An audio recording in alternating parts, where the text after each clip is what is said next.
trouxe a Bíblia, abra comigo, segundo livro do profeta Samuel, capítulo 19, versículo 31.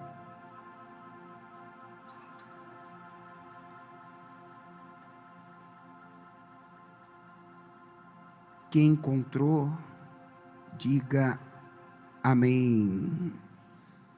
Está escrito, nós vamos até o versículo 39, tá?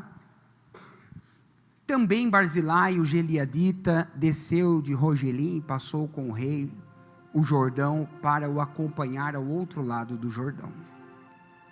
E era Barzilai muito velho, da idade de 80 anos.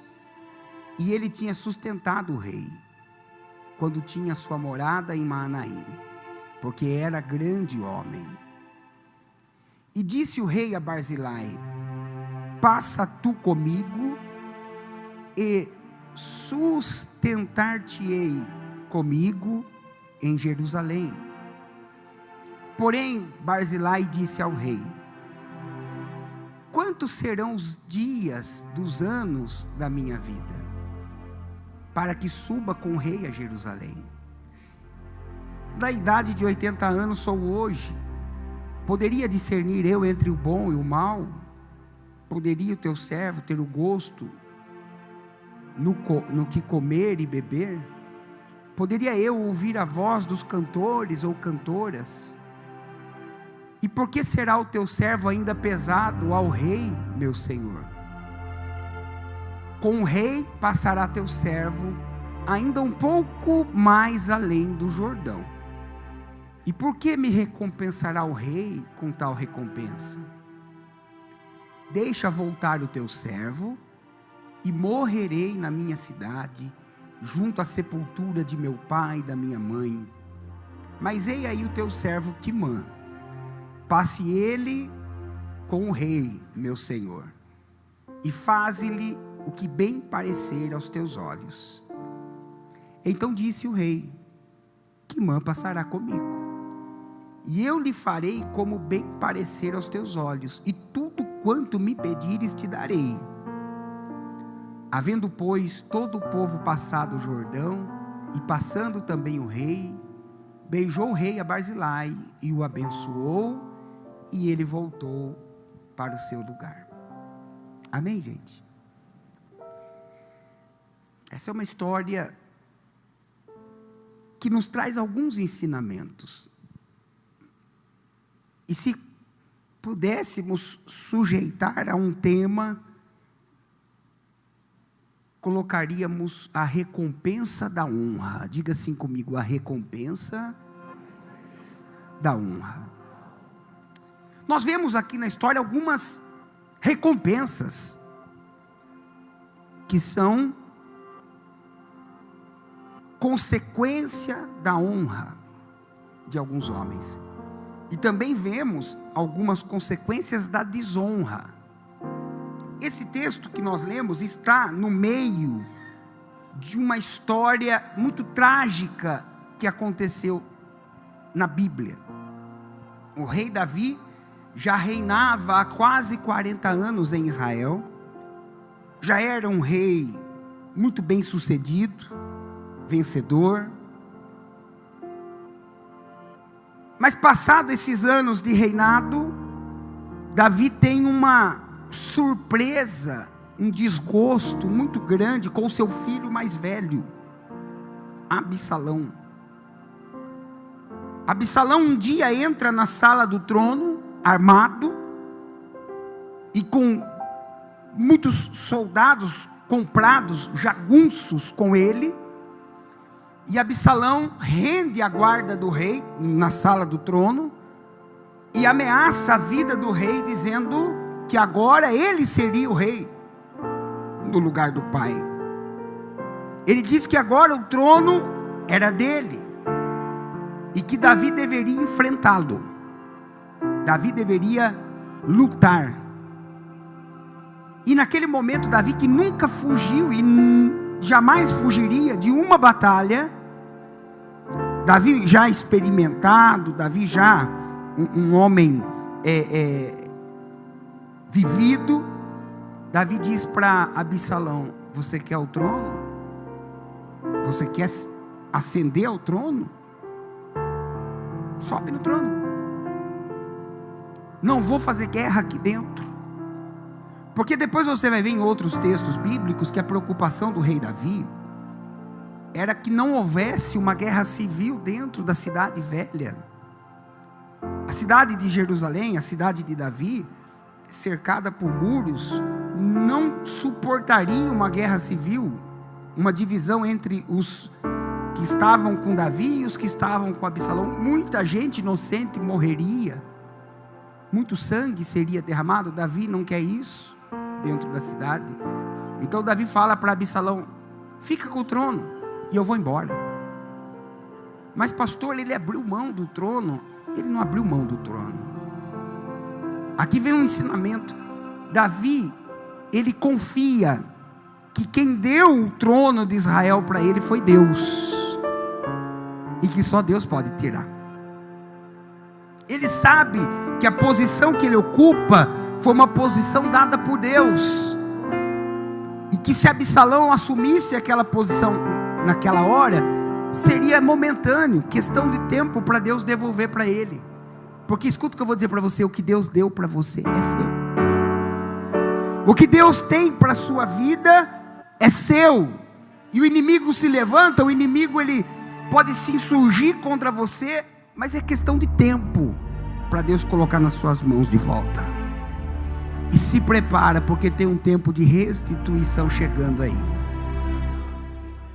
Absalão ascende ao trono. Davi vai embora, e antes de ir embora, Davi diz assim: quem quiser me acompanhar, venha comigo. 400 soldados da tropa de elite de Davi na hora acompanham Davi, que são os soldados que estavam com Davi desde a época da caverna de Adulão. Soldados que saíram do nada por causa de Davi e que vão com Davi até o fim. Alguns outros que moravam na casa de Davi também acompanham Davi. E a Bíblia diz que Davi vai descendo pelas aldeias de Israel, até ele chegar a uma região, você leu comigo no texto, chamada Maanaim. Maanaim é uma palavra em hebraico que quer dizer na língua portuguesa acampamento dos anjos. O rei Davi chega em Maanaim e é acolhido. Por quem? Por um homem chamado Maquir. Quem é o Maquir, pastor? Maquir é um ex-mendigo, um ex-morador de rua, que muito tempo antes dessa história, vivia numa terra chamada Lodebar. Ele e o seu pai, Amiel, construíram um barraco, e viviam nesse barraco. Viviam de esmolas, viviam de pequenos serviços. E esse Maquir, andando pela rua, encontrou uma mulher e um menino aleijado, de ambos os pés, segundo a Bíblia, essa palavra é usada nas Escrituras. E ele resolve ajudar aquela criança. Olha que impressionante. Nós vamos começar a falar aqui de colheita, nós vamos falar de honra. Maquir, que nunca viu aquela criança, resolve ajudar. E quem é a criança? Mefibosete.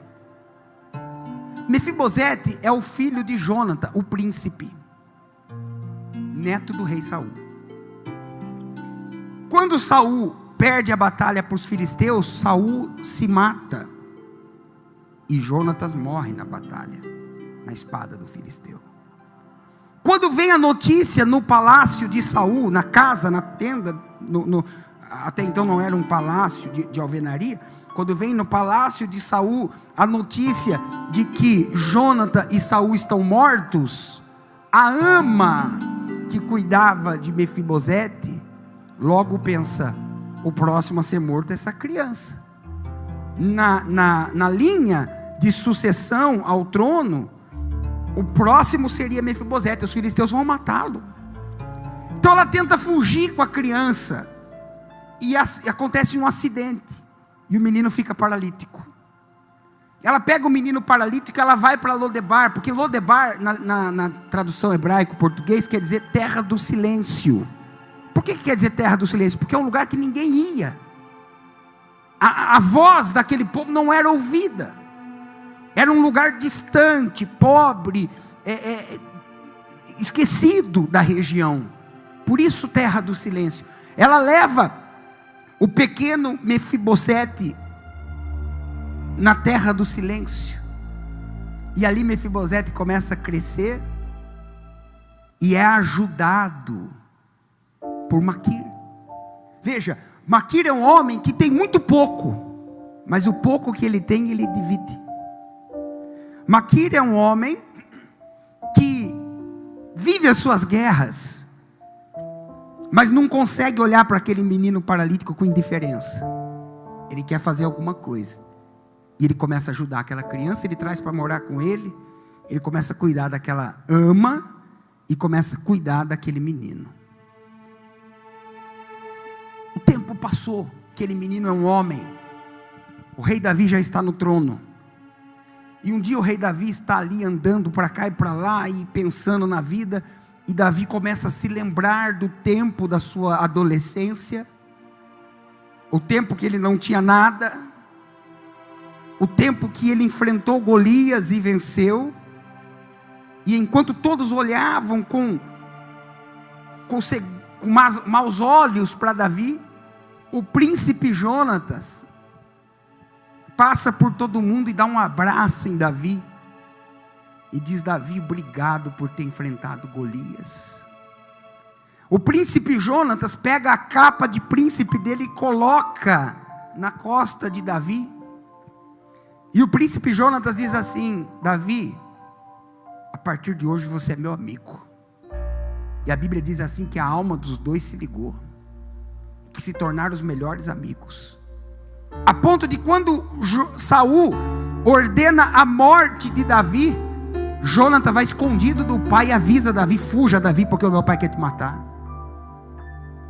A ponto de Jonatas, que era o sucessor de Saul, seria o rei, dizer: Davi, eu reconheço que o rei deve ser você. Então, com o passar dos anos, a amizade de Jonatas e Davi se fortaleceu muito. E agora que Jonatas estava morto, Davi andava pelo palácio, já com muitos anos passados, e veio aquela saudade de Jonatas, e Davi fala assim: poxa, bem que poderia existir alguém da família de Jonatas, para que eu pudesse fazer o bem para essa pessoa, porque Jonatas me abençoou tanto, Jonatas fez tão bem para mim, me honrou tanto, como que eu queria poder retribuir isso? Aí vem alguém e fala assim para o rei Davi: existe é um rapaz aleijado de ambos os pés, chamado Mefibosete, está na casa de Maquir, em Lodebar. Ele é filho de Abiel. Deu toda endereço, localização para Davi. E Davi falou assim: então chama ele. Por amor a Jonatas, eu vou abençoar o filho dele, porque o Jonatas morreu, Saul morreu, mas se tem esse garoto que é o filho, eu abençoo o filho. Veja só. Então vem alguém, busca Mefibosete em Lodebar, muitos anos depois, traz para o palácio, e aqui o rei Davi abençoa Mefibosete. Sabe o que a Bíblia diz? Que o rei Davi dá para Mefibosete todas as terras que eram de Saul, todas as terras que eram de Jonatas, restituiu para Mefibosete toda a sua herança, e ainda falou para Mefibosete: ó, a partir de hoje, você não almoça em nenhum outro lugar, não janta em nenhum outro lugar, senão no palácio. Você vai sentar na mesa do rei todos os dias. Você sabe que a mesa fala de equidade, né? Na mesa todo mundo é igual, todos estão sentados, todos têm a mesma altura, a mesma posição. Ali Mefibosete era igual a todo mundo. Deus estava falando assim: ó, eu tenho um tempo de restituição, eu tenho um tempo de honra para você, Mefibosete. Agora, rico, e cheio da herança, o que o Mefibosete faz? Primeira atitude dele: eu quero retribuir tudo que Maquir fez para mim. E havia uma fazenda das terras de Saul em Maanaim. Maanaim é uma região de Israel termal, até o dia de hoje. Uma região muito próspera. Era a melhor fazenda, as melhores terras que Saul deixou. Mefibosete pega aquelas terras de Maanaim, e Mefibosete fala assim: tragam uma Maquir aqui. Carinhosamente ele chamava Maquir de pai. E ele fala para Maquir: meu pai, eu quero te dar um presente. O senhor sempre morou naquelas terras de Lodebar. O senhor nunca teve nada. E eu vou dar para você a melhor fazenda que foi do rei Saul. E ele retribui, olha que coisa, a Maquir, tudo que Maquir tinha feito por ele. Honra, recompensa da honra. Maquir não sabia quem era Mefibosete. Por isso, irmão, que quando você estende a mão para alguém, você não sabe. Mas a Bíblia nos mostra que os céus conspiram em seu favor. Você sabe que pode estar sentado aí alguém do seu lado que tem uma herança muito grande, né? Diga para quem está do seu lado aí: cuida bem de mim, viu? Esses dias, essa manhã, eu vou dedurar você, Anderson. Hoje de manhã o Anderson falou assim para mim: pastor, eu acho que uns 23 anos atrás eu comprei uns Bitcoin. Eu falei: rapaz, se você comprou mesmo, você está rico e não sabe. Eu até vou tratar você bem, viu, Anderson? Tô brincando, viu? Mas, olha que coisa, eu falei para ele assim: viu, vai ver, rapaz, vai que você comprou mesmo esses Bitcoin aí, né? Não tem a história da pizza lá, do Bitcoin? Né? O homem vendeu uma pizza, o dono do Bitcoin falou para ele assim: não tenho dinheiro, que você aceita Bitcoin? Isso aqui é verdade, essa história é verdadeira. Aí o homem da pizza falou: daqui esses Bitcoin, vai. E pegou lá os não sei quantos Bitcoin do fundador do Bitcoin lá, que é uma criptomoeda, né? Aí passou os anos, o Bitcoin explodiu, né? Cresceu muito. Hoje um Bitcoin vale milhares de reais, não sei se 50, 100, 200 mil reais. 200 mil, um Bitcoin? O Anderson está achando que ele comprou 23 Bitcoin. Pega 200 mil, está com 2 milhões na conta lá, Rafa. Imagine. Aí, amanhã ele vai ver. Se ele chegar com segurança nos próximos cultos, você sabe que era verdade, né? Aí, não, mas escute só. Aí o homem da pizza vendeu lá a pizza pelos Bitcoin. A hora que explodiu os Bitcoin, ele falou: mas eu tenho esse negócio de Bitcoin que um homem pagou eu uma pizza uns tempo atrás. Foi ver, o homem estava milionário. Então você não sabe quem está do seu lado. Olha para quem está do seu lado e fala: você não sabe quem sou eu amanhã, hein? Pedrão, olha para o Anderson aí, Pedro.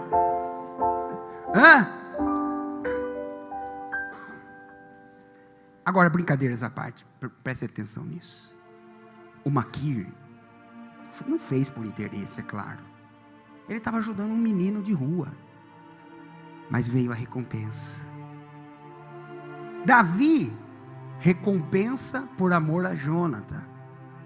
Mefibosete recompensa por gratidão a Maquir. E os anos passaram, aconteceu a guerra civil, o golpe de estado de Absalão, que tomou o trono do pai. Davi está fugindo, e quando Davi está indo embora de Jerusalém, ele fala: quem quer ir junto comigo, venha. Mefibosete falou assim: estou indo. O senhor que me trouxe para o palácio, eu não vou ficar aqui com Absalão. E quando eles estão indo embora, eles passam pela região de Maanaim. E nessa região está Maquir. Imediatamente Maquir falou: rei, a minha casa é a sua casa. Até porque foi um presente do rei para Mefibosete. Minha casa é a sua casa, rei. O senhor fica aqui o tempo que o senhor quiser.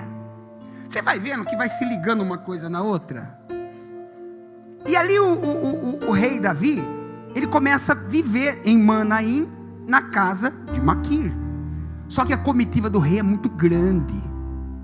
400 soldados de elite, fora os soldados que nós poderíamos chamar assim, o baixo clero dos soldados, fora as mulheres do rei, os filhos do rei, os pregados do rei, o povo que acompanhou a comitiva do rei, muito grande. As terras de Maquir não davam conta de sustentar. Ainda que houvesse recurso financeiro, não havia produção para alimentar todo aquele povo. Na cidade do lado, cidade que se chamava Rogelim, havia um homem chamado Barzilai. A palavra Barzilai, o nome Barzilai vem do hebraico. Bar quer dizer filho, Zilai quer dizer ferro, gerado no ferro, o filho do ferro, gerado no ferro. Assim como Bartimeu, filho de Timeu, Barrabás, Bar-Abás, Abba quer dizer pai, filho do pai. Barzilai quer dizer filho do ferro, gerado no ferro. Por que gerado no ferro? Porque ele era um homem muito forte, muito próspero, muito abençoado. Ele era o príncipe de Rogelim. E ele fica sabendo que o rei Davi está na cidade vizinha e que precisa de ajuda, precisa de suprimentos. Barzilai chama o seu filho mais novo, chamado Quimã, e ele fala: meu filho, prepara provisões para o rei, porque nós vamos levar para o rei Davi. E quando ele enche carruagens, e a Bíblia vai dizer em outro texto bíblico aqui, que ele leva mel, leva manteiga, leva carne seca, leva trigo da melhor qualidade. Ele pega tudo que ele tem de melhor nas terras dele e ele leva para Manaim para suprir o rei Davi. E enquanto durou esse golpe de estado, Barzilai levava suprimentos para Davi. Um belo dia, Absalão resolve que o trono não bastava. Absalão resolve que para ele ser considerado verdadeiramente um rei, ele tinha que matar Davi. E ele resolve matar o próprio pai. Veja, Davi está quietinho lá em Manaim, está lá nas águas termais, Barzilai sustentando Davi, Maquir cuidando de tudo. Mas Absalão fala: eu vou matar o meu pai. E ele desce numa jornada louca de Jerusalém para matar o próprio pai. Veja o quão egocêntrico era Absalão. Absalão leu nas escrituras que um príncipe, que um rei, o rei que seria o grande rei da nação, iria entrar em Jerusalém de uma forma triunfal, montado num jumento. Nós sabemos que esse rei é o Senhor Jesus e que de fato ele entrou montado em jumento de forma triunfal em Jerusalém. Mas Absalão falou assim: sou eu esse rei. E ele vai para a guerra contra Davi, montado num burro, num mulo. Só que não dá para ir para uma guerra montado num burro. O burro é um animal de carga. Jesus entra em Jerusalém montado no jumento, só que Jesus, primeiro, era um jumentinho que nunca tinha sido montado. Jesus não está numa guerra.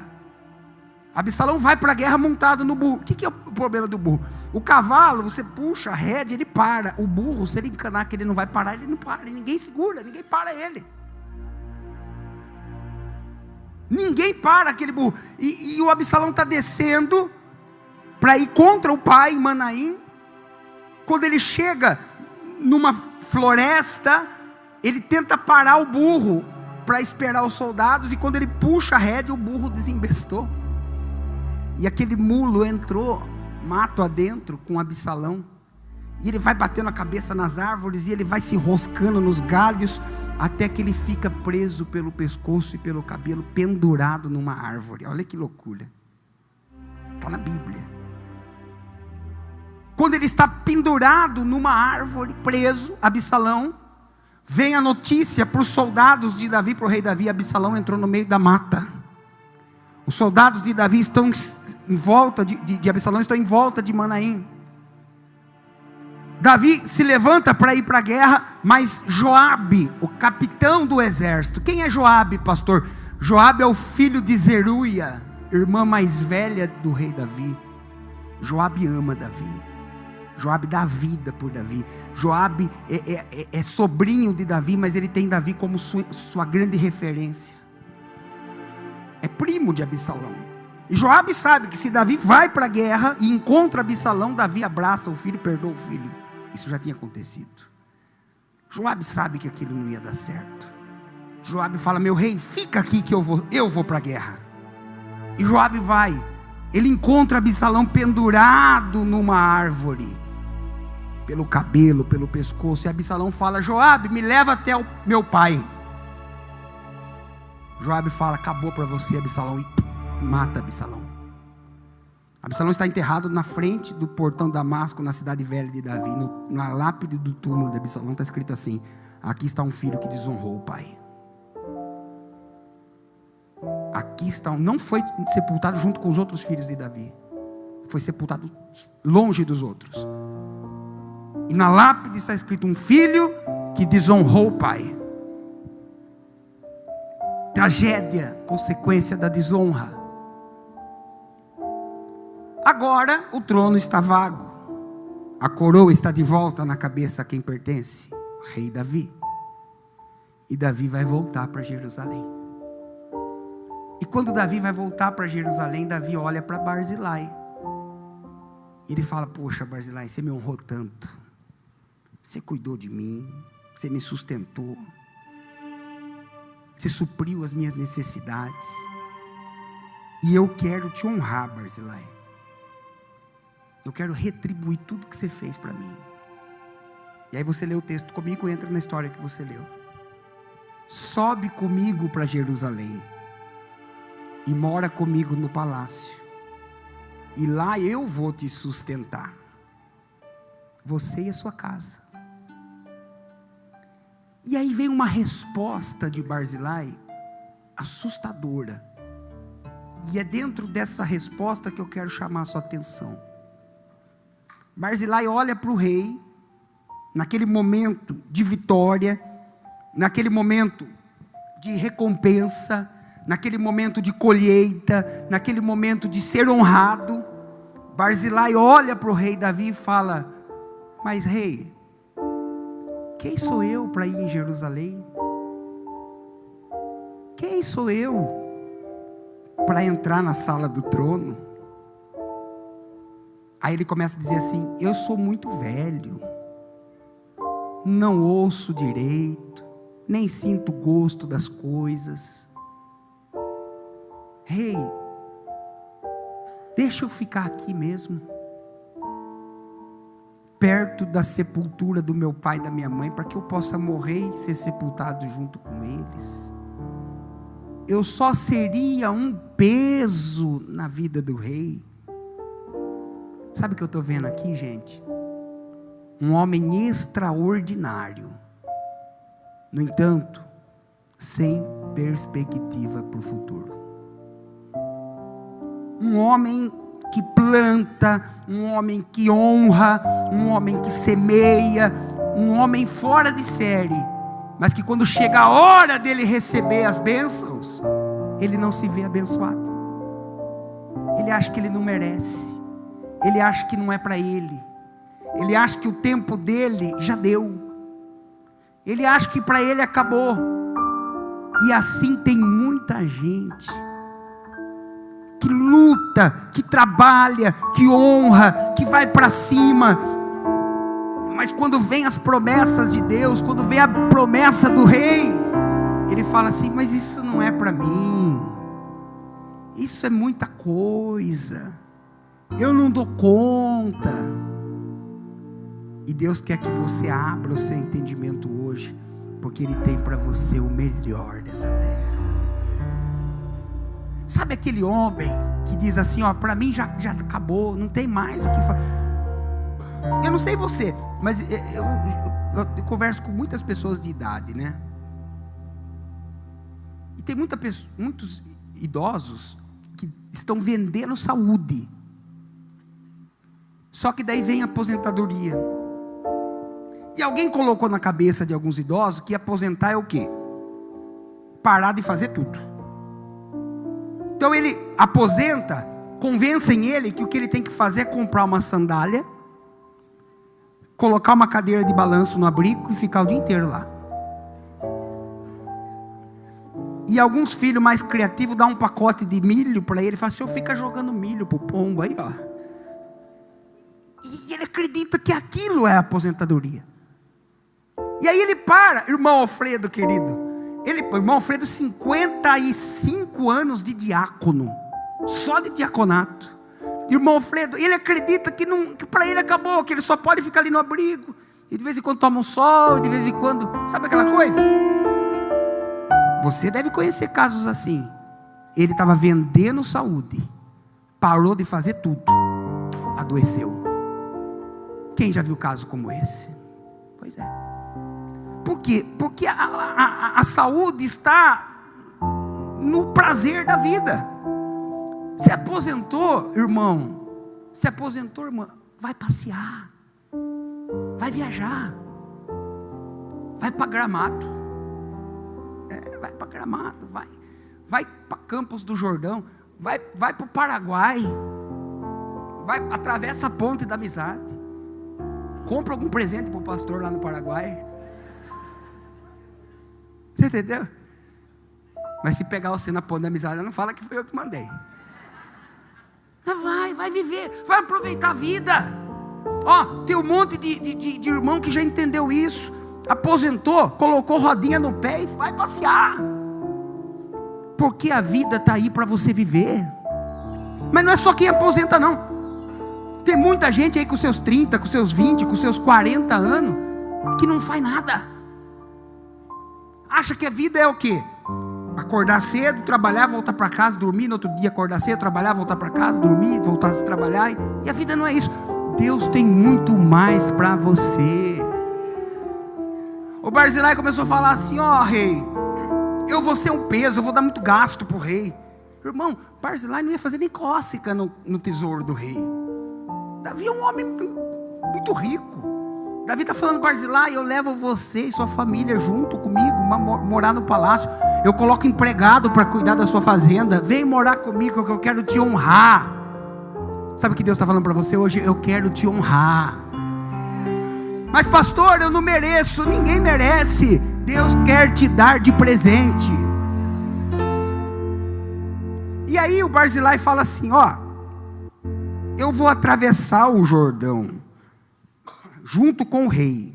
Eu vou até o meio do caminho, mas quando chegar na metade eu vou voltar embora, porque eu vou ficar pertinho do túmulo.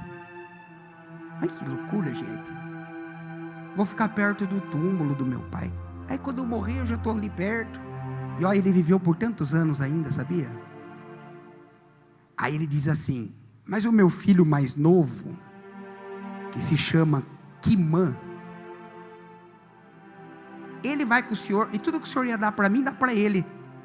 Mas a hora que ele está falando assim, ele vai com o senhor, Quimã já está com a mala na costa. Tchau, pai, tô indo. Sabe o que Quimã faz? A bênção é para mim, então. Sabe por quê, irmão? Quando você fala não é para mim, tem sempre um Quimã que fala assim: então eu quero. É claro que ele queria o filho abençoado, mas o rei podia abençoar ele e o filho. Mas ele fala assim: não dá, eu estou velho, eu já não escuto direito, já não sinto direito o gosto das coisas. É que eu não sei se eu vou acostumar no palácio. Irmão, coisa boa você acostuma rápido. Acostuma. Eu não sei se eu vou me dar bem nas camas do palácio. Mas leva o Quimã já estava lá na frente já. Quimã: tchau, pai, eu venho ver o senhor, viu? Sabe o que Deus está dizendo hoje para a igreja? Eu tenho o melhor para os meus filhos. Porque existe uma recompensa na honra. Quando Quimã chega em Jerusalém, o rei Davi pega as terras que ele tinha em Belém, e o rei Davi ele dá para Quimã. Jeremias vai dizer isso depois. Quando ele dá as terras para Quimã, Quimã monta, abre um negócio, uma hospedaria muito bem sucedida. E lá no Oriente Médio tudo é geracional. Por que existe uma grande briga lá hoje pelas terras? Porque tudo vai passando de pai para filho por gerações. Tem coisa que está na família há 1000 anos. Ele dá para Quimã uma hospedaria. em Belém. E olha só, séculos depois, um descendente de Davi, que estava ainda no ventre materno, Davi que deu a terra de presente para Quimã, um descendente de Davi no ventre materno, está em Belém com o pai e com a mãe, pai adotivo e a mãe. E eles procuram uma hospedaria e ninguém dá para eles guarida, porque estava lotado, não tinha vaga.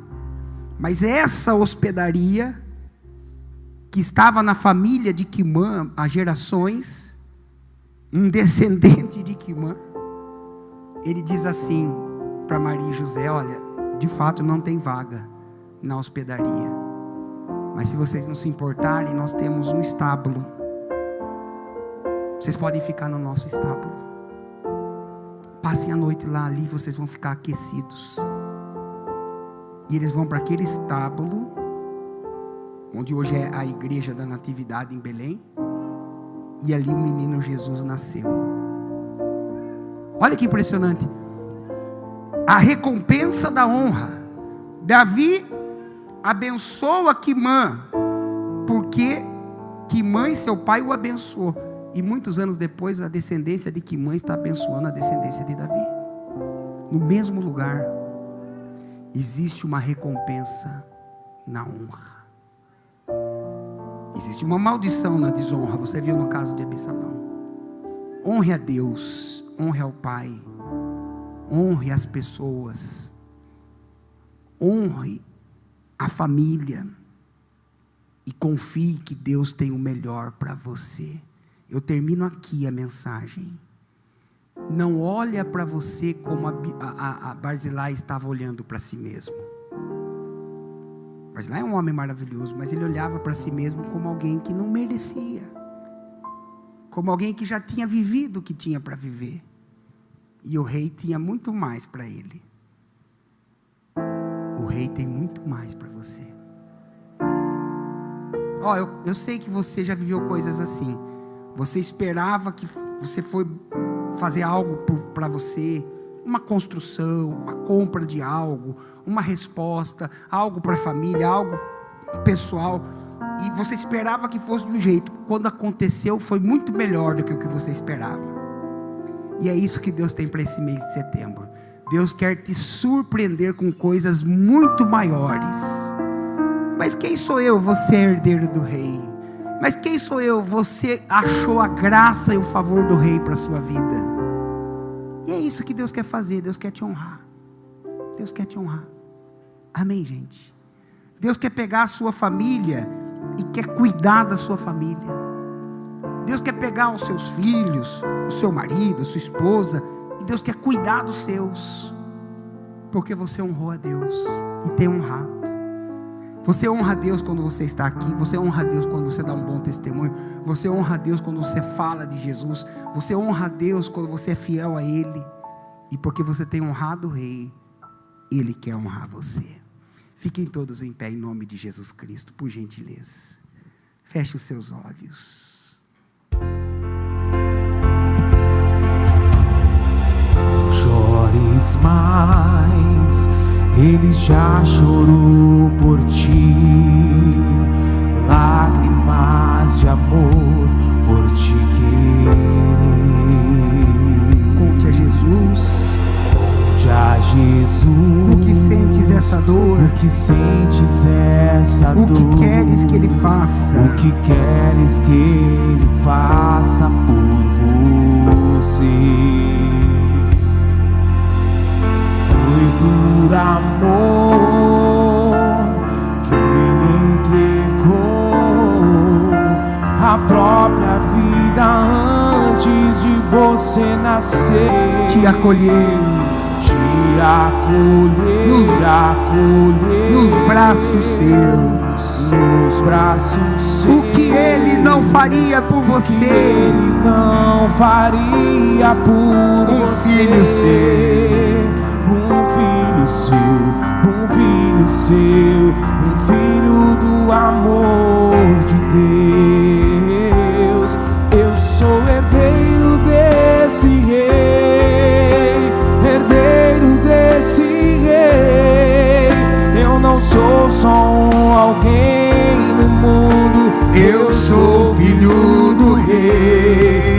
sou herdeiro desse rei, herdeiro desse rei. Ele já venceu, eu sei que vencerei. Conte a Jesus, porque sentes essa dor. O que queres que Ele faça por você? Foi por amor que Ele entregou a própria vida antes de você nascer. A própria vida antes de você nascer. Te acolheu.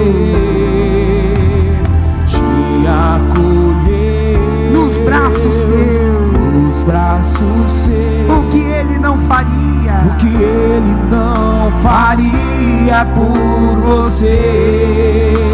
Um filho seu, um filho seu, um filho do amor de Deus. Eu sou Deus. Eu sou herdeiro desse rei, herdeiro desse rei.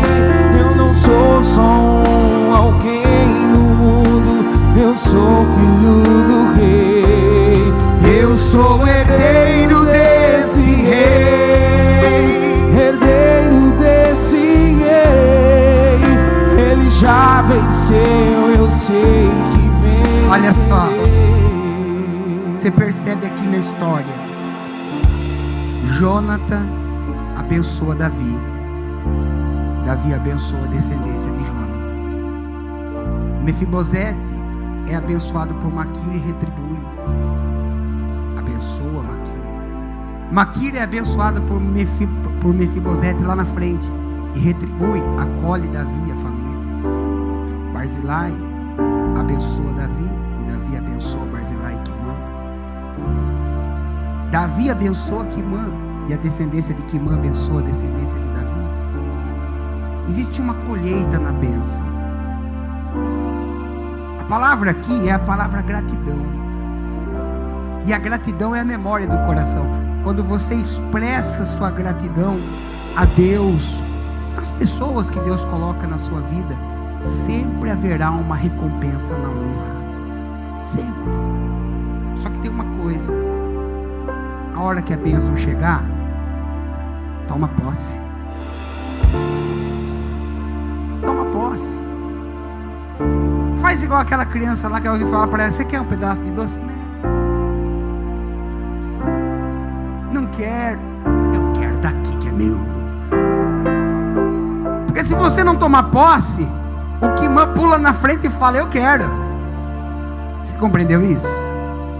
Deus tem o melhor para você. O melhor.